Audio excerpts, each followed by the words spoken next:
என்ன பரம வயிறு எதுவும் பசிக்குதா? ஜூஸ் என்ன வாங்கிட்டு வர சொல்லிட்டா மாமாவா?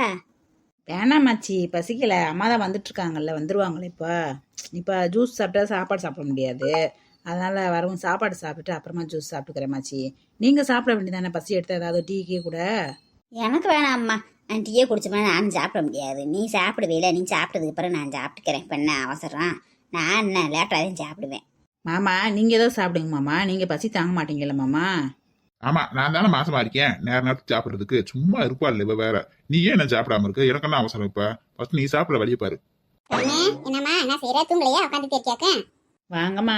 எங்கம்மா பொழுதுனைக்கு தூக்கம் வரும்? சும்மா படுத்தே தான் கிடக்குறேன். எப்படித்தான் தூங்குறது? தூக்கமே வரமாட்டேங்குது. பகல் ஃபுல்லாக தூங்கினா ராத்திரி சுத்தமாக தூங்கமே வரமாட்டேங்குது. முதல்ல பரமுக்கு சாப்பாடு கொடுங்க. இந்த பிள்ளை இன்னும் சாப்பிடாம இருக்கு. கடையில ஏதாவது வாங்கி தரேன்னு சொன்னே அதி வேணாம்னு உட்காந்துருக்கு. மாத்திரை போடணும். முதல்ல சாப்பாடு கொடுங்க. ஏமா மாத்திரை எதிர போடணும்னா அப்படின்னு கடையில் வாங்கி எனக்கு சாப்பிட்டு டக்குனு மாத்திரை போட்டுக்கணும்ல. அப்புறம் அம்மா அப்படின்னு வந்தா சாப்பிடலாம்ல. இப்ப பார்த்தாலும் அடம் பிடிக்க கூடாதுமா. முதல்ல சின்ன பிள்ளை அடம் பிடிச்ச, இப்போ உனக்கே ஒரு பிள்ளை வரப்போகுது. இப்படி அடம் பிடிச்சிருந்தா என்ன அர்த்தம் சொல்லு பார்ப்போம். வேற வேலை கரெக்டாக மாத்திரை சாப்பிட்டா உடம்புல வேலை செய்யும். ஏம்மா கடை சாப்பாடு சாப்பிடவே முடியலம்மா, நல்லாவே இல்லைம்மா. ஒரு மாதிரியா இருக்கு. எனக்கு சும்மாவே சாப்பாடு இறங்க மாட்டேனுது. அது இந்த கேன்டீனில் வாங்கிட்டு வரது சுத்தமாக நல்லாவே இல்லைம்மா. உங்கள் சாப்பாடு மாதிரி டேஸ்ட்டாக இல்லைம்மா. நீங்கள் காரம் புளிப்பு உப்பெல்லாம் கம்மியாக போட்டால் கூட உங்கள் சாப்பாடு டேஸ்ட்டாக இருக்குது. ஆனால் இந்த கேன்டீனில் வாங்கிட்டு வந்தது வாயிலே வைக்க முடியலம்மா. அதனால தான்மா சாப்பிடல. சரி சரி சரி, நாளைக்கு இருந்து அம்மா கொஞ்சம் சீக்கிரமா எடுத்து வந்துடுறேன். நான் விளாண்டுலேயும் நேரத்துக்கு சாப்பிடணும். பிள்ளையாடெல்லாம் சாப்பிடக்கூடாது. பிள்ளை தாச்சி பிள்ளை ஒரு உயிர் இல்லை, நீ 2 உசுறு. உனக்கு மட்டுமா சாப்பிட்ற? குழந்தைக்கு சேர்த்து சாப்பிடணும்ல. நாளைக்கு இருந்து நான் சீக்கிரமே கொண்டு வந்துடுறேன். சாப்பாடு போட்டு குடி சாப்பிட்டு சொல்லி குட்டி பாருமே. சரி சரி, அம்மாவே ஊட்டி விடுறேன், சாப்பிடு. இந்த முட்டை இருக்கு, முட்டை எடுத்து வைக்கல. வட்டியே முட்டை இருந்துச்சு, சூப் கொண்டு வந்திருக்கேன். ஏம்மா முட்டையை அப்புறமேல் சாப்பிட்டுக்கிறேம்மா. இப்போ சாப்பாடு மட்டும் சாப்பிட்றேம்மா. அது சும்மா வெறுவாயில் சாப்பிட்டு சூப்பை குடிச்சுக்கிறேம்மா. இப்போ சாப்பாடு மட்டும் ஊட்டி விடுங்கம்மா. இப்படி தாண்டி முட்டையை கொடுத்தாலே சாப்பிட மாட்டேன்றாண்டி மக. என்ன அதையும் செய்யுது முட்டை அவளுக்கு. வீட்லேயும் இப்படித்தான் முட்டையை கொடுத்தா வேணவே வேணாம்ன்ற, சாப்பிடவே மாட்டேங்கிறாடி சாமி. அது ஒண்ணும் இல்லம்மா, சும்மா நேரமே முட்டையை சாப்பிட்டா ஒரு மாதிரியா கவுச்சு வீசிக்கிட்டு கொமட்டும்ல. அவள் இப்ப மாசமா இருக்கால, அதனால முட்டை சாப்பிட்டா ஒரு மாதிரியா இருக்கும். அதனால வேணாம்ன்றா. அம்மா வேக வச்சு கொண்டு போறலடா, உனக்கு வறுத்து கொடுப்பேல எப்பயும். இது அந்த ஃப்ரை மாதிரி அது மாதிரி செஞ்சு கொண்டு வந்திருக்கேன். கொஞ்சம் சாப்பிடுறியா? இருக்கட்டும்மா. ஈவினிங் டீ குடிக்கிறப்ப ஸ்நாக்ஸ் மாதிரி அப்படியே சாப்பிட்டு டீ குடிச்சுக்கிறேம்மா. சரி சரி, இப்ப சாப்பாடு சாப்பிடு, நல்லா நிறைய சாப்பிடணும் சாப்பாடு, புரியுதா? காட்டு நல்லா நல்லா சாப்பிடணும். ஊட்டி விடுறத வேணான்னு சொல்லக்கூடாது. அம்மா சின்ன வாயா வைங்க, இவ்வளோ பெரிய வாயா வைக்கிறீங்க, எப்படி சாப்பிட்றது? கொஞ்சம் கொஞ்சமாக ஊட்டி விடுங்கம்மா. சரி சரி, இந்த ஒரு வாயை வாங்கிக்க, அப்புறம் கொஞ்சம் கொஞ்சமா தரேன், சரியா? ம்மா சூப்பராக இருக்குமா சாப்பாடு. எங்கம்மா அக்கா வரேன்னு சொல்லிச்சு, இன்னும் வரலையா? சின்ன பொண்ணு அக்கா வரேன்னாங்க. அக்காவுக்கு சொன்னேன், அக்கா வரேன்டாளா ஆஸ்பத்திரிக்கு. ஆமாம்மா, அக்காவுக்கு ஃபோன் போட்டேன். சின்ன பொண்ணை கூட்டிகிட்டு வரேன்னு சொல்லிச்சு. சின்ன பொண்ணை கூட இருக்க வைக்கிறேன்னு சொல்லிச்சு. பரம கூட நான் கூட வந்திருக்குன்னு நினைச்சேன். ஆமாடி, நான் அவளுக்கு ஃபோன் போட கூட மறந்துட்டேன். எனக்கு பதட்டத்தில் கையும் ஓடலை காலும் ஓடலை, என்னடாண்டு ஒன்றும் புரியாம அவளுக்கு சொல்றது கூட மறந்துட்டேன் நான். நல்லாவே நீனாலும் ஃபோன் போட்டிய, இல்லாட்டினா வந்து கிடப்பா. ஏங்க அங்கம்மா அம்மா எங்க உங்க மருமக வந்து பார்க்கலையான்னா? எங்க என்னதான் செய்யுது வீட்டுல? மருமக ஆஸ்பத்திரி அட்மிட் பண்ணிருக்காங்க. என்னதான் செய்யுது இந்த பொம்பளை? ஒரு கூட வந்து பார்க்காம இருக்கேன். நல்ல பொம்பளையாது. அவ இன்னும் இந்த ஆஸ்பத்திரி பக்கம் வரல, எட்டி கூட பார்க்கல. என்ன தின்னக்கமா திரிகிறா? நாளைக்கு அவளுக்கு எதனால முடியாம இருக்கட்டும். அதே மாதிரிதான் நாங்க யாரும் எட்டி பார்க்க மாட்டோம். அவ வாட்டில் அவ ஆஸ்தாலே கூட வந்து பார்க்கட்டும். நமக்கு என்ன அப்படி தின்னக்கமா இருக்காளே ஒரு பொம்பளை. சரி பாவம், உடம்புக்கு முடியாமல் ப்ளீடிங் ஆகிற பிள்ளைய கூட்டுக்கு போனாங்களே, எப்படி இருக்கு என்ன இருக்குண்டு பறந்துடுச்சு கோடியார வேணாமோ ஒரு மாமியாகாரியே. இந்த அம்மா ஏன் தான் இப்படி நடந்துக்கிறாங்களோ ஒண்ணுமே புரிய மாட்டேங்குது. சே, நான் கூட ஏதோ கோவத்துல தான் பேசுறாங்க வைக்கிறாங்கன்னு பார்த்தா இவ்வளவு மோசமானவங்களா இருக்காங்க. எனக்கு தான் திருந்த போறாங்களோ தெரியல. எனக்கு போய் அம்மாவை வச்சிருக்காங்க பாருங்க அவங்க. சரி விடுங்கப்பா, அதை பத்தி அப்படித்தான். நம்ம என்ன செய்ய முடியாது? காண்டியா கூட சண்டையா விட முடியும். அதான் நீங்க எதுவும் பேசாதீங்க, பிரச்சனை எல்லாம் பண்ணாதீங்க. அதான் வந்து எனக்கு பார்க்கதா பார்க்கட்டும், விடுங்க. யாரும் எதுவும் சொல்லாதீங்க, விடுங்க. அம்மா போதும்மா, கொஞ்சம் நேரம் கழிச்சு சூப் குடிச்சுக்கிறேம்மா. எனக்கு சாப்பிட்டு போதும்ன்ற நீங்க பேச்சு வரல, அப்படியே சைடு கப்பில் 2 வாயை சாப்பிட்டு போதும்ன்ற வரீங்க. ஏம்மா நீங்கள் பேசிக்கிட்டே ஊட்டிக்கிட்டே இருக்கீங்க, எப்படிம்மா சாப்பிட்றது? நான் போதும்மா, அதுக்கப்புறம் வாமிட்டு தான் எடுத்து விடுவேன். நான் அப்புறமேல சாப்பிட்டுக்கிறேம்மா. சரி சரி, இன்னும் கொஞ்ச நேரம் கழிச்சு சாப்பிடணும். 5 போட்டு ஊட்டி விடுறேன், சாப்பிட்டு அந்த சூப்பை குடிக்கணும். அப்புறமேல அந்த முட்டையை வறுத்து வச்சிருக்க சாப்பிட்டுட்டு கொஞ்சம் டீ குடி. ஆமாம், நான் சாப்பிட்டுக்கிட்டே இருக்கேன். எனக்கு வேலையே இல்லைம்மா. தூங்குற வேலையும் சாப்பிட்ற வேலையும் மட்டும்தாம்மா இருக்கு. ஆமாடி, இன்னும் குழந்தை பிறக்கிற வரைக்கும் உனக்கு இதுதான் வேலை. திங்கிறது தூங்குறது, திங்கிறது தூங்குறது. ஆனா குழந்தை பிறந்து 3 மாசம் கழிச்சு வீட்டு வேலையை பூரா நீ இதையும் செய்யணும். என்ன இதுக்குள்ள மொத்தமா சேர்த்து வச்சிருவாங்க ஆப்பு. அதனால இப்பயே நல்லா என்ஜாய் பண்ணிக்க. என்னம்மா என்ன செய்யற? பெரியம்மா வாங்க. பெரியம்மா சின்ன பொண்ணு வாடி. என்னக்கா வா, இப்பத்தே வரீங்களா? வாங்க வாங்க வா சின்ன பொண்ணு. என்னம்மா பரம இப்ப எப்படி இருக்கு? உடம்புக்கு பரவாயில்லையா? இப்போ கொஞ்சம் பரவாயில்ல பெரியம்மா. வீட்டிலேருந்து வந்ததுக்கு இப்போ கொஞ்சம் ப்ளீடிங்லாம் ஸ்டாப் ஆகிருக்கு, கொஞ்சம் கம்மியாகிட்டுருக்கு. வயிறு வலியெல்லாம் பரவாயில்லை, நல்லா இருக்கு பெரியம்மா. ஒன்றும் பயப்படாத, இதெல்லாம் ஒரு பிரச்சனையே இல்லை. இப்பெல்லாம் எல்லா பிள்ளைகளுக்கும் இந்த மாதிரி தான் வருதுன்றாங்க. நீ எதை நினைச்சும் பயப்படாத, டென்ஷன் ஆகாத, என்ன ஃப்ரீயா இரு, இதை பத்தியும் கவலைப்படாத. நாங்க எல்லாரும் இருக்கோம்ல, எல்லாரும் பாத்துக்கிடுவோம், புரியுதா? கண்டதை யோசிச்சு கிடக்காத. சின்ன பொண்ணு கூட விட்டுட்டு போறேன். சரிங்க பெரியம்மா, அதெல்லாம் ஒன்றும் பயப்படல பெரியம்மா. ஆஸ்பத்திரிக்கு வரும் கொஞ்சம் தைரியம் வந்துடுச்சு. வீட்டில் இருக்கும்போது பயந்துட்டே இருந்தேன். என்ன பரமே, என்ன பயந்துட்டியாக்கா? சின்ன பொண்ணு போனோன்னியோ நான் இருக்க வரைக்கும் தைரியமாக இருந்தேன். நான் போனோன்னே அத்தையை பார்த்து பயந்துட்ட அவ்வளோ இருக்கு. அதே இந்த மாதிரி பிரச்சனைலாம் வந்திருக்கு. பயப்படாத, நான் திரும்ப வந்துட்டேன். அத்தையை ஒரு கை நான் பார்த்துக்கிறேன், நீ கவலைப்படாமல் இரு, ஃப்ரீயாக இரு, புரியுதா? அப்படிலாம் ஒன்றும் இல்லடி. அத்தை என்ன பூச்சாண்டியா அவங்கள பார்த்து பயப்படுறதுக்கு? அது எப்படின்னு தெரியல, திடீர்னு இந்த மாதிரி பிரச்சனை வந்துருச்சு. அதுக்கு அவங்க பாவம் என்ன செய்வாங்க? ஏய், என்னடி 2 பேரும் உங்க அத்தையை பத்தி குறை சொல்லிக்கிருக்கீங்க? உங்க மாமி எங்க வச்சுக்கிற போறியா அனுப்பிக்கிறீங்க? என் பேர் நீ தெரியாதாக்கு? அவ ஆத்தாளை பத்தி சொன்னே எங்க வச்சுக்கிற போறானாக்கு? என்னடா எங்கக்கா மாமா எங்க கூட்டு வந்துட்டு வேண்டியதானே? என்ன செய்றாரு, நல்லா இருக்காரா? அவர் என்னமோ ஒரு பிசினஸ் வேலையை யாரையே பார்க்கணுட்டு வெளில போனாரு. அவர் வரவும் தான் கிளம்பி வரதா இருந்தோம். அவர் வர லேட் ஆகும்னாரு. சரி நாங்க போய் கிளம்பி போய் பார்த்துட்டு வரோம், அதுக்கப்புறம் 2வது நீங்க வாங்கன்னு சொல்லி நாங்க வந்துட்டோம். அக்கா நீங்க ஜூஸ் எதுவும் குடிக்கிறீங்களா? 2 பேரும் அதை வாங்கிட்டு வரட்டுமா? எலிப்பாட்டி உங்களுக்கு, சின்ன பொண்ணு உனக்கு ஏதாவது ஜூஸ் வாங்கிட்டு வரட்டுமா?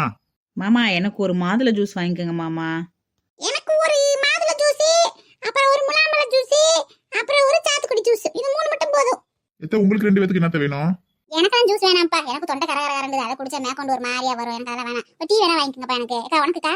எனக்கு ஒரு டீயே வாங்கிக்கப்பா. இவங்களுக்கு வேணா ஜூஸ் வாங்கிக்க. 2 பேத்துக்கு டீ வாங்கிக்கோங்க. எத்த உனக்கு என்னத்த வேணும்? எனக்கு ஒரு அது என்ன முலாம்பழ ஜூஸ், அதே வாங்கிட்டு வா. பரமே உனக்கு என்ன வேணும்? நீ சொல்லவே இல்ல. மாமா எனக்கு ஒரு ஐஸ்கிரீம் வாங்கிட்டு வாங்க மாமா. பிச்சு பிடி பிச்சு ஐஸ்கிரீம் வேணுமா? ஐஸ்கிரீம் ஏண்டி ஆஸ்பத்திரியில் அட்மிட் ஆகிட்டு இந்த மாதிரி நேரத்துல இந்த மாதிரி பொருள் எல்லாம் சாப்பிடக்கூடாது, பேசாம இரு. அதெல்லாம் இருக்கணும், சில்லுன்னு இருக்கும். சும்மா நேரம் சாப்பிட்டாலே சேராது. சளி பிடிச்சிட்டு இருமல் வந்துச்சுன்னா இருமி கிடப்பியா? அவத்துல பிள்ளைய வச்சுக்கிட்டு தம்பி அதெல்லாம் வேண்டாம்ப்பா, சும்மா இருங்கப்பா. இந்த வேறு ஜூஸ் குடிச்சா ஐஸ் ஓடாம குடிக்கணும். முடியே ஐஸ்கிரீம் வேணும் எடுக்க. நீ பயம் இல்லை வேறு தூரம் வந்து விடு உனக்கு. ஒன்று இப்போ ஒரு பால் கூட வாங்கி குடி, அப்படி என்ன ஜூஸ் ஐஸ் ஓடாம ஏதாவது ஜூஸ் வாங்கி குடி. என்ன வழக்கம் பழகிற நீங்க? கொஞ்சம் கூட பிள்ளைக்கு பொறுப்பு இல்லாம தெரியும். நீ தூரம் ஆஸ்பத்திரியில் வந்து சேர்ந்துருக்கோம் வச்சிருக்கோம். நாளைக்கு ஒரு இருமல் வந்துச்சு என்ன செய்வ நீங்க? அத்தாடி அத்தையே எனக்கு எதுவுமே வேண்டாம்டா சாமி, ஏதோ தெரியாமல் கேட்டுவிட்டேன் ஐஸ்கிரீம் வேணுமுண்டு. சரி எனக்கு ஒரு பால் வாங்கிட்டு வாங்க மாமா, சூடா போதும் மாமா. சரிடி விடு, அவ ஏதாவது ஆசிரியர் கேட்டா நீ எனக்கு தேவையில்லாம டென்ஷன் ஆகிருக்கப்ப. ஏக்கா அப்படி இல்லக்கா, இப்ப சூழ்நிலை என்னன்னு தெரியும். இந்த மாதிரி நீ எப்படிலாம் பேசுது வைக்கிது செய்யுது. அது முன்னாடி இந்த பிள்ளையை கஷ்டப்பட்டு பெத்து எடுத்து போடணும்னு வைராக்கியமா நானே அங்கிட்டு அலையவும் போகவும் வரவும் மாத்திக்கிறேன். அவள் தெரியாம ஐஸ்கிரீம் கொடுத்துறாள். என்ன சின்ன பிள்ளையாவே இந்த என்ன கருத்தம்? கல்யாணம் முடிஞ்சிருச்சு, இந்த ஒரு பிள்ளையும் பறக்க போகுது. கொஞ்சம் நாள் பொறுப்புக்கு வரணும்லக்கா. நம்ம சுத்தி சனங்க எப்படி இருக்கு, அதுக்கு முன்னாடி நம்ம எப்படி பொறுப்பா இருக்கணும்னு சொல்லி தெரிய வேணாம் அந்த பிள்ளைக்கு. ஆரம்பிச்சிட்டாங்க 2 பேரும், அவ்வளோதான். நீ கழுவி ஊற்றி வாங்கிடி உனியே. தெரிஞ்சது தானடி, அம்மா அப்படித்தான் கோவத்தில் பேசுவாங்க, ஆனால் அவங்க மனசில் எதுவும் வச்சுக்க மாட்டாங்க, விடு. சொல்லிட்டா நீ தானால அதுக்கு கோவப்படாத. கோவம் நான் பட போறேன் இவன் மேல கோவப்பட்டு நான் என்ன செய்வேன்? அவன் மேல இருக்க அக்கறை இல்லைன்னு சொல்றேன். அது அவளுக்கு புரிஞ்சா சரி. ஏமா நான் வீட்டுக்கு போயிட்டு மதிக்கிட்டு இந்த வட்டி காசு கொடுத்துட்டு அப்படியே பார்த்துட்டு வீட்டுக்கு கிளம்புறேம்மா. சரி அவ என்னம்னாலும் ஏட்டிக்கு மூட்டி பேசுவா. ஏறா மாட்டுக்கு தண்ணி அடிச்சு கிடப்பா. அவகிட்ட நீ என்னமே பேசாத. வட்டி காசு கொடுத்துட்டு நீ வாட்டில் பேசிட்டு கிளம்பு. அவகிட்ட தேவையில்லாம வம்பு வளர்க்காம. கடையை திறந்து வச்சு எங்கிட்டு நேரமாச்சு, இன்னும் ஒருத்தியாவது போனி படம் வந்திருக்காங்க. ஒருத்தியும் காணா.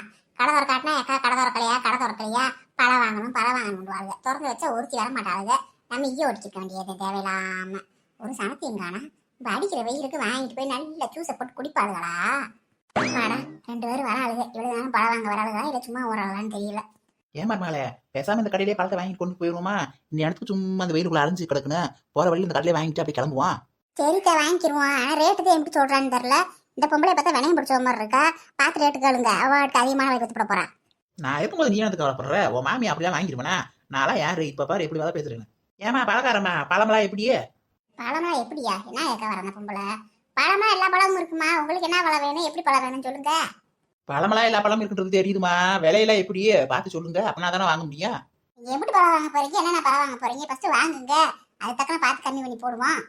நான் எப்படிமா வாங்க போறேன்? சும்மா ஒரு கிலோ வாங்குவேன். நான் கொண்டு போய் கடையை வைக்க போறேன். உடம்பு சரி அது பிள்ளையை பார்க்க போறதுக்காக வாங்கிட்டு போறோம். இப்போ நாங்க என்ன உட்காந்துக்கிட்டு 10 கிலோ வாங்கிட்டு போறோம்? சும்மா அதுல 1 கிலோ இதுல 1 கிலோ போடுமா போதும். உடம்பு சரியில்லாத பிள்ளைய பார்க்க போறாளுங்களா? யாரை பார்க்க போறாளுங்க? இப்ப யார் வீட்டுக்கு போறாளுன்னு தெரியலையே. ஏமா ஆப்பிள் ஆரஞ்சு 1 கிலோ போடுமா போதும். ஏங்க உடம்பு சரியில்லாத பிள்ளைய பார்க்க போறீங்களே, யாரை பார்க்க போறீங்க? நீங்க யார் வீட்டுக்கு வந்திருக்கீங்க? நாங்க யார் வீட்டுக்கெல்லாம் வரல, ஆஸ்பத்திரிக்கு பார்க்க போறோம். இந்த என் மருமக இருக்கால, என் மருமகளோட நாத்தனாவுக்கு தான் உடம்புக்கு முடியல, மாசமா இருக்கா, ப்ளீடிங் ஆயிருக்கு, ஆஸ்பத்திரியில் சேர்த்துருக்காங்க. அந்த பிள்ளையத்தையும் பார்க்க போறோம். என்னது மாசமா இருக்க பிள்ளைக்கு ப்ளீடிங் ஆயிருக்கு பார்க்க போறாங்களா? நம்ம பரம்புக்கு தானே ஆஸ்பத்திரியில் சேர்த்துருக்கணும் அக்கா சொல்லுச்சு. அவளுக்கு தானே ப்ளீடிங் ஆயிருக்குன்னு சொல்லுச்சு. அப்போனா இந்த குட்டச்சி நம்ம பரம்புக்கு நாத்தனாரா? கேட்டு பார்ப்போமா? என்னம்மா பழத்தை புடச்சோம் நீ வாட்டு கிளம்பு உட்காந்து கனவு இருக்க டக்குன்னு ஓடுமா நாங்கள் ஆஸ்பத்திரிக்கு போனோம். இந்த போடுறேன் ஒரு நிமிஷம் இருங்க, அதை போட்டு தரேன். எம்பிட்டுமா ஆப்பிள் எம்பிட்டு ஆரஞ்சு எம்பிட்டு? அம்மா ஆப்பிள் 240 ரூபாம்மா, ஆரஞ்சு வந்து 190 ரூபாம்மா. என்னம்மா நாங்கள் வாங்கியிருக்க பழத்துக்கு மட்டும் விளைய சொல்ல சொன்னா நீ பழம் கடைக்கே விளைச்சிடுவோம் போல இருக்கு. என்ன இந்த ஆப்பிள் 240 ரூபாயாங்க, 150 ரூபாய்க்கு போடுமாங்கிட்டு. அந்த அந்த ஆரஞ்சு வரு அது நம்ம 4 உடனே போட்டுருக்க இடையே இல்லை. அந்த பழம் 190 ரூபான்ற அது ஒரு 120 ரூபாய்க்கு போடு. அம்மா பழ வலையில இப்ப பயங்கரமா விக்குதுமா, நீங்க வேற நாங்க வாங்கி விக்கிறவங்களுக்கு எங்க கை காசை கடிக்கிற மாதிரி நீங்க விலை கேட்குறீங்க. நானே பயங்கரமான ஆளு, நீங்க என்னைய விட பயங்கரமான ஆளா இருக்கீங்க. ஆத்தாடி ஆத்தா, இப்படிலாம் வாங்கி விட்டா நான் பழக்கடையை மூடிட்டு வீட்டுல உட்காந்துக்க வேண்டியதுதான். நான் அது பழம் வாங்கினதே அந்த ரேட்டு தான், உங்களுக்கு அந்த ரேட்டு கொடுத்துட்டு நான் நம்ம செய்யறது அதெல்லாம் குறைக்க முடியாதுமா. நீங்க வேற சொன்ன அவ்வளவுதான். 240 ரூபா 190 ரூபா வேணும்டா வாங்குங்க, வேண்டாம் போங்க. ஆமா நீங்க யாரை பார்க்க போறீங்க நீங்க இந்த ஊர்ல? அதேம்மா என் மருமகளோட நாத்தனார்னு சொன்ன அவ கூட இந்த ஊர்ல இருக்காக. அவங்க அம்மா வேறு அங்கம்மா மக இருக்கார்ல பாருமே, அந்த படித்தான் பார்க்க போறோம். அப்படியா, பரமத்தை பார்க்க வந்திருக்கீங்களா? சரி சரி, இந்த பிள்ளைதான் பரம் நாத்தனாரா? சொல்லியிருக்காரு, கேள்விப்பட்டிருக்கேன், பார்த்தது இல்ல, இன்னைக்கே பாக்குறேன். சரி சரி, பரமுக்கு பார்க்க போறேன்றீங்க. சரி 10 ரூபா 20 ரூபா குறைச்சே கொடுத்துட்டு போங்க, ஒன்றும் பிரச்சனை இல்லை. ஆஹா மருமகளே ஃபர்ஸ்டே சொல்லிருக்கலாம் போல, நல்லா குறைச்சு கொடுத்துருப்பா அவ்வளோ இருக்கு. சரி பரவாயில்ல, இப்போ 10-20 குறைக்கிறேன்டால எப்படியே வாங்கிட்டு போயிட வேண்டியது. சரிங்க, நீங்க யாரு? உங்களுக்கு சொந்தக்காரங்களா? ஆமா ஆமா, நாங்களாம் சொந்தக்காரவங்க மாதிரிதான். அங்க மாக்கா எங்களுக்கு கூட பார்க்காத அக்காதே, நாங்களாம் ஒண்ணு பண்ணாதே பழகுவோம். அவங்களுக்கு ஒண்ணுனா நாங்க ஓடியாருவோம், எங்களுக்கு ஒண்ணு அவங்க ஓடியாருவாங்க. அவங்களுக்குன்னு சொன்னதுக்கு அப்புறம் நான் உங்ககிட்ட பேரம் பேச முடியுமா? சும்மா எடுத்துக்கிட்டு 10-20 குறைச்சு கொடுங்க. சரிம்மா இந்தாம்மா காசு எடுத்துக்கமா. இந்த குட்டச்சிக்கு நம்ம பரமுக்கு நாத்தனாவா? இவ்வளவு தூக்கி போட்டு 4 மணிக்கு மிதிச்சு ஓரம் நிற்கிறாள் நம்ம பரமு. இவ்வளவு பெரிய புல்ட பண்ணி பேசினாங்களாக்கும். நான் என்னமோ ஏதோ நினைச்சேன். ஆனா அவசர மாதிரி மேக்கப் சுந்தரியாவே இருப்பா அவருக்கு. அவரு எம்புட்டு ரோஸ் பவுடர் ஆக்கி வச்சிருக்காரு மூஞ்சியில. ஏன் மருமகளே இந்த ஊர்ல பரம்பு உங்க அம்மாவுக்கு நிறைய பேர் ஃப்ரெண்டு தோழியெல்லாம் இருப்பாங்க போல இருக்கு. நல்லா நம்ம அவங்க பேர சொல்லி நிறைய இந்த மாதிரி கம்மியான வரைக்கும் அனுப்பி வாங்கிட்டு போய்க்கலாம்ல வீட்டுக்கு தேவையானதை கூட. ஆமாத்த, எங்க அத்தைக்கு வேற என்ன வேலை? அது வாட்டுக்கு இந்த கிராமத்துல உட்காந்துக்கிட்டு எங்க நாளையாரோட உட்காந்துக்கிட்டு பரணி வயசுதான வேலை. அப்படி பேசி பேசி எல்லாத்தையும் பழகி வச்சிருக்கோம். பிறகு எங்க அம்மா மாதிரி வீட்டுக்குள்ளேயே வாரு எங்க அத்தை. எங்க அத்தை பக்கத்துல ரவுண்ட்ஸ் தான் தெரியுது. அதனால எல்லா குழம்புலையும் பழகிதான் வச்சிருக்கோம். நீங்க சொன்ன மாதிரி தெரிஞ்ச வீடு இந்த மாதிரி சொல்லி எடுத்தா கம்மியான வரைக்கும் வாங்கி போய்க்கலாம் வாட்டுக்கு. எப்படியோ ஒரு போனி வித்துருச்சு. இதே மாதிரி ஒரு 5-6 பேர் வந்தாங்கன்னா நல்ல மடமடன்னு நல்ல வியாபாரம் பிடிக்கும், கொஞ்சம் நல்லா இருக்கும். இல்லாட்டினா உறங்கி விழுந்துக்கிட்டு எரிச்சலா இருக்கும். எங்க இன்னும் ஆஸ்பத்திரிக்கு போனா அத்தையை காணா. நம்மளும் மாவெல்லாம் ஆட்டி வச்சிட்டோம், இன்னும் காணா. நைட்டுக்கு என்ன செய்யலாம்? இட்லி சுட சொன்னாங்க, அதுக்கு கத்திரிக்காய் சட்னி செஞ்சு வச்சிருவோமா? ரெடியா சாம்பார் எல்லாத்தையும்? ஆமா ஆமா, எல்லாம் ரெடியா செஞ்சு வச்சிட்டோம்னா அத்தை வந்தோடனையும் சூட இட்லியை ஊற்றி எல்லாரும் சாப்பிட வேண்டியதுதான். அவசரமா செஞ்சோம்னா டேஸ்டா வராதுல, அதனால அத்தை வரதுக்கு முன்னாடி நல்லா ருசியா செஞ்சு வச்சிருவோம். எங்க இங்க இந்த புஷ்பாக்கா இருப்பாங்க, அவங்கள காணா, எங்க போயிட்டாங்க? கத்திரிக்காய் கொஞ்சம் இருக்கு, கொஞ்சம் வாங்கிட்டு வரணும். இவங்கள போய் வாங்கிட்டு வர சொல்லாமா, நம்மளே போய் வாங்கிட்டு வந்துடலாமா? அந்த அக்கா தூங்குறாங்களோ என்னமோ. சரி நம்மளே போய் வாங்கிட்டு வருவோம். யாத்தையே வலிச்சு விட்டு கீழே விழுக போறேன், யாராவது தூக்குங்களேன். அச்சோ அச்சோ அச்சோ அச்சோ அச்சோ அச்சோ பச்சோ பச்சோ பச்சோ பத்திக்கிச்சோ. என்னதே பாட்டு வருது, வாய்க்குள்ளே நுழைய மாட்டேங்குது. பாட ஆசையா இருக்கு, ஆனா பாட தெரிய மாட்டேங்குது. எனக்கு நமக்கு தெரிஞ்ச மட்டும் நம்ம பாடுவோம். எங்க அந்த சரசம்மாவை ஆளவே காணா, எங்கதான் போதோ தெரியல. அது எப்ப பார்த்தாலும் ஊர் சுத்திக்கே இருக்கும் போல, வீடே தங்க மாட்டேனுது. போர் அடிச்சு கிடக்கு, வீட்டுல யாருமே இல்லாம. அத்தையும் வெளிப்பாடி ஆஸ்பத்திரிக்கு போயிட்டாங்க. இந்த சரசம்மா என்னதான் பண்ணுவோம்? இந்த வெண்ணில அத்தை எப்ப பார்த்தாலும் ஊருக்கு போயிருது பொழுது. இன்னைக்கு அம்மா வீட்டுக்கே தான் கிடக்கு. நம்மளே அம்மா வீட்டு பக்கமே போறதில்ல. இந்த மாசமா இல்லாம இருந்தா கூட நம்மளும் அம்மா வீட்டுக்கு போகலாம். நம்மளும் எங்கேயும் போக முடியாம போர் அடிச்சு கிடக்கு. இந்த மாமாவும் நம்ம வீட்டுக்காரும் தோட்டத்துக்கு போனாலும் இன்னும் வரல. எரிச்சலா வருது ஒரு ஆளா இருக்கிறதுக்கு. இந்த சீனி மக்களே எங்கிட்ட போச்சுன்னு தெரியல, ஆளைய காணா. இல்லைன்னா இங்கிட்டு தெரிஞ்சுக்கிறதுக்கு மெண்டல் கணக்கா அதையும் காணா. என்ன காலில் ஏதோ தட்டுப்படுது? ஐயோ சீனி மக்களவி என்ன இங்க படுத்து கிடக்க? ஏன் கிளவி எந்திரி கிளவி, என்னாச்சு உனக்கு? கிளவி சீனி மக்களவி எந்திரி, என்ன ஆச்சு உனக்கு? நல்லா தான் நீ தாண்டு ஓடி கிடந்த. ஐயோ மூச்சு பச்சலாம் படுத்து கிடக்கு, என்ன ஆச்சுன்னு தெரியலையே. ஐயோ முதல்ல போனா போடுவோம் அத்தைக்கு. என்ன ரிங்கு போகுது, அத்தை எடுக்கவே மாட்டேன்றாங்க, என்ன செய்யறாங்க? ஒருவேளை ஆஸ்பத்திரிக்குள்ள இருக்கனால போன் எடுக்க முடியலையோ, சைலண்ட்ல போட்டிருப்பாங்களோ. சரி எதுக்கு நம்ம வீட்டுக்காருக்கு போன் போடுவோம். அவருக்கு போடுவோம். ரிங்கு போகுது, எடுக்கிறாரான்னு பார்ப்போம். இவரும் ரிங்கு போகுது எடுக்க மாட்டேன்றாரு. இவர் ஒருத்தர் செல்ல கொண்டு போறதே பேரு, கொண்டு போய் மார்க்கெட்ல தொங்க விட்டு அவர் வாடுக்கு தோட்டத்துல மண்ணாரமே வேலை செஞ்சுட்டு இருப்பாரு. ஒரு அவசர ஆத்திரம்னா கூப்பிட முடியாது. சரி மாமா நம்பரை கூப்பிட்டு பார்ப்போம். கடவுளே மாமானாலும் போன் எடுத்துடணும். கடவுளே இந்த கிளவி இப்படி படுத்து கிடக்கு, பயமா கிடக்கு, என்ன ஆச்சு ஏதாச்சுன்னு தெரியல, மூச்சு பேச்சு இல்லாம கிடக்கு. மாமா சீக்கிரம் எடுங்க மாமா. ஹலோ சொல்லுங்க மாமா, நான் தான் மாமா புஷ்பா பேசுறேன். சொல்லுமா புஷ்பா, என்னமா? மாமா வீட்டுல யாருமே இல்ல மாமா. அப்பதான் திடீர்னு மயக்கம் பொடுக்கையில விழுந்து கிடக்காங்க. வந்து பார்த்தா மூச்சு பேச்சலாம் படுத்து கிடக்காங்க மாமா. அத்தைக்கு போன் போட்டேன், அத்தை எடுக்கல மாமா. இவருக்கு போன் போட்டு இவரும் போன் எடுக்கல. கொஞ்சம் சீக்கிரம் வீட்டுக்கு வாங்க மாமா, நான் மட்டும் தனியா இருக்கேன், சரசமாவும் இல்ல, பயமா இருக்கு மாமா. என்னம்மா சொல்ற? எப்படி மயக்கம் பிடிச்சி? சரி ஒண்ணு பதட்டப்படாத, வந்துடுறேன் கொஞ்ச நேரத்தில். நானும் ராசமாட்டி வந்துடுறோம், அந்த இருமா வந்துடுறோம். கிழவி சினிமா கிழவி இங்க பாரு கிழவி நீ பாரு வையில எந்திரிச்சு எந்திரிச்சு வையே எந்திரி ஏன் இப்படி படுத்து கிடக்க பயமா கிடக்கு எனக்கு அங்கம்மா அங்கம்மா மாமி மாமி வாங்க மாமி நல்ல நேரத்துக்கு வந்தீங்க மாமி வீட்டுல யாருமே இல்ல மாமி அப்பத்தா திடீர்னு மயக்கம் போட்டு கிடக்கு என்னாச்சுன்னே தெரியல மாமி கொஞ்சம் வந்து பாருங்க மாமி அச்சோ என்னடி ஆச்சு குழந்தை என்னாச்சு பாட்டிமாவுக்கு பாட்டிமா இடையில ஒரு மாதிரியா இருந்தான்னு சொன்னீங்க அப்புறம் ஏன் திரும்ப மயக்கம் போட்டாளா ஐயோ ஏமா சினி மாமா எந்திரிங்கம்மா அம்மா நான் பேசுறது உங்களுக்கு கேக்குதா இல்லையா எந்திரிங்க ஏமா இங்க பாருங்கம்மா சினி மாமா இங்க பாருங்க நான் கூப்பிடுறது உங்களுக்கு காதுல விழுறதா இல்லையா இங்க பாருங்க இப்படித்தாங்க மாமி நானும் கூப்பிட்டு பாக்குறேன் அப்பத்தா காதுல விழுகவே மாட்டேங்குது எனக்கு ரொம்ப பயமா இருக்கு மாமி அப்பத்தாக்கு எதுவும் ஆயிருக்குமா ஒன்னும் பயப்படாத குழந்தை ஒன்னும் ஆயிருக்காது அவசரப்படாத யாருக்காவது ஃபோன் பண்ணிருக்கியா வராங்களா ஆமா மாமி என் மாமனாருக்கு கால் பண்ணிருக்கேன் வந்துருக்காரு என்ன பண்றது எனக்கு தெரியல அத்தைக்கு போன் பண்ணேன் அத்தை எடுக்கல எனக்கு ரொம்ப பயமா இருக்கு மாமி சரிம்மா நீ இந்த மாதிரி அதில் டென்ஷன் ஆகக்கூடாது பதட்டப்படக்கூடாதுமா நீ கொஞ்சம் பொறுமையாரு ஒன்றும் ஆகாது உங்க அப்பத்தாவுக்கு நல்லா ஆயிடும் நீ கொஞ்சம் அமைதியா இருமா நீ வேற மாசமா இருக்க ஐயோ எனக்கு வேற ரொம்ப பயமா இருக்கு அங்கம்மா வேற இந்த நேரம் எல்லாம் போயிட்டால வீட்டுல என்னம்மா புஷ்பா என்ன ஆச்சு அப்பத்தாவுக்கு ஏமா தெரியல மாமா நான் உள்ள ரூம்ல இருந்து வந்தேன் அப்பதான் அப்படியே மயக்கம் போட்டு கிடந்துச்சு நான் கவனிக்கவே இல்லை அதுக்கப்புறம் தான் பார்த்தேன் நானும் கூப்பிட்டு எழுப்பி பாக்குறேன் இந்த மாமி எழுப்பி பாக்குறாங்க எந்திரிக்கவே மாட்டேங்கிறாங்க மாமா பயமா இருக்கு மாமா என்னாச்சுன்னு பாருங்க மாமா ஏமா நான் வந்திருக்கேம்மா கருப்பியா வந்திருக்கேம்மா நான் கூப்பிடுறது காதுல விழுகுதாமா ஏமா எந்திரிங்கம்மா எப்பத்தா நான் ராசவாண்டி வந்திருக்கேன் எப்பத்தா எந்திரி எப்பத்தா நாங்களாம் பேசுறது உங்க காதுல விழுகுதா இல்லையா எப்பத்தா எந்திரி எப்பத்தா ராசவாண்டி இதுக்கப்புறம் நம்ம பேசிக்க எந்த வேலையாகாது அப்பதான் அவ தூக்கு முதல்ல ஆஸ்பத்திரி கூட்டிட்டு போவோம் மாமா நானும் ஆஸ்பத்திரிக்கு வரேன் மாமா எனக்கு ரொம்ப பயமா இருக்கு மாமா வீட்டுல தனியா இருக்கிறதுக்கு வேணாமா அந்த மாதிரி நேரத்துல ஆஸ்பத்திரிக்கு வர வேண்டாம் நீ வீட்லயே இரு மாமி தயவு செஞ்சு மருமகளோட கொஞ்ச நேரம் இருங்க மாமி எங்க வீட்டுல ஆள் வர வரைக்கும் நான் போய் என் பொண்டாட்டி வர வச்சு விடுறேன் கொஞ்சம் கூட இருங்க மாமி அதெல்லாம் நீங்க சொல்லணுமானே நான் இருந்துக்கிறேன் நீங்க போயிட்டு வாங்க நான் பாத்துக்கிறேன் புஷ்பாவை நான் பாத்துக்கிறேன் பக்கத்துல இருந்து ஃபர்ஸ்ட் நீங்க அம்மாவை போய் என்னன்னு பாருங்க